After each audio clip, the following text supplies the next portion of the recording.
Welcome to the Agility in Real Life podcast, Take 5 in Real Life. Now your hosts, Mike Studeman, Jeff Lee, and Pat Campbell. All right, welcome back to Take 5 IRL, Take 5 in Real Life, brought to you by Agility IRL. I'm Mike Studeman, one of the partners at Agility IRL and one of the hosts of this episode of the podcast. I'm joined by one of my business partners, Pat Campbell. Pat, how are you doing today? Doing well, Mike. Good to be here and glad to be on this topic still. Yeah, for those of you that haven't listened to it yet, we introduced this topic of flow metrics in our last episode. And as promised, we're now going to dive into some of those flow metrics and how they can be used to help improve teams. Today's topic, Pat, is WIP. So what's WIP? Besides one of the part of a great song that comes from my past, Whip It Good. We're talking about work in process, work in progress, and it is at the same time um, an important indicator of any team's progress, and also one of the toughest things to manage in any effort that you might be involved in. Yeah, it's that, half done user story. It's the half written report. It's the feature that isn't that's coded but not tested. It's the meeting follow-up that you haven't sent. This isn't just a lean or agile metric that we're talking about here. I think it's a reality organizationally, team-wise. I even think it's an organization, a reality for us as people. Hmm. We all have to-do lists. We all get started on the most important item. We get blocked, and we start on the next item. We get blocked Right. on that item, and we get started on the third item, and pretty soon, your personal whip is out of control. Yep. I think I do agree. I think it's one of the most powerful metrics that we can help teams manage. WIP matters because it's going to create delays. I think it matters because it hides problems. You feel busy, but you're not really getting anything done. I think my wife would call that Tuesdays at our house, but that's a different podcast.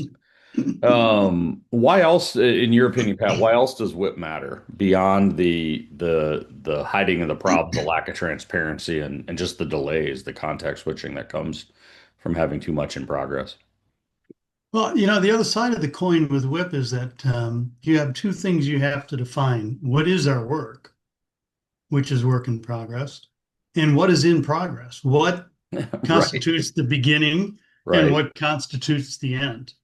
And so you have to have some discipline around your process if you're going to optimize that process. So, Yeah, so um, I mean, that's really getting into how do we fix our WIP, right? You're saying we gotta define the process policy to use some Kanban language. mhm. I think, I'll apologize to our viewers and listeners here. You got to limit WIP. No, I apologize because everyone's like, well, duh, right? We got to limit it.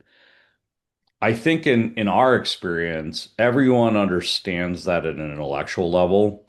It's much harder to actually do in the real world. Uh, Yeah, has that been that's your experience? yeah, and it's tied really closely to the fact that it's hard to say no to someone. And the thought process goes, well, if I start everything sooner, I'll get done with everything sooner. And we're going to talk a little bit about that when we get into Little's Law, and that's the last time we'll talk about that today. But it's hard to it's hard to tell someone I'm going to start on your work later so that I can get done earlier because it feels counterintuitive. Right, right. Well, and in a lot of, I mean, not to get too philosophical, but in a lot of organizations, saying no to someone, particularly someone higher in the hierarchy, is Hmm. very, very difficult, if not impossible. Right. So I think if you want to get more done, you gotta whip it good, to quote that song that we both know. So limit your whip, make waiting visible, show when something's blocked, talk about why it's blocked, visualize the work so you know where stuff's getting held up.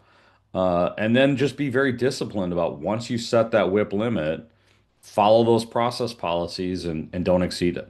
Don't exceed that limit. Yes. And those are all excellent ideas, along with the concept of swarming. In other words, working as a group or a complete team or sub teams to get things to done before you take on more work, as opposed to making sure everybody has one thing to work on and you're gonna do that all in parallel. Yeah, truly, I mean, truly work as a team, not a group. Yeah, yep. Yeah. Good way to describe that.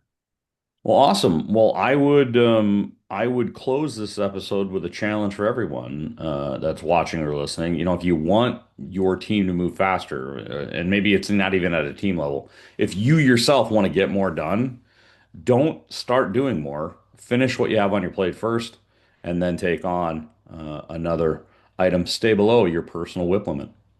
Pat, any closing words on this episode? Yeah, in other words, stop starting, start finishing.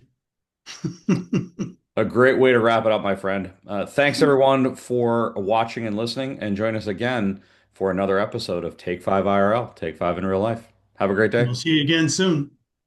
Thank you for joining us on this episode of the Take 5 IRL podcast. If you like it, please go ahead and share it with someone, as well as like and subscribe on your favorite podcast platform. We are available on Apple Podcasts, Spotify, and YouTube.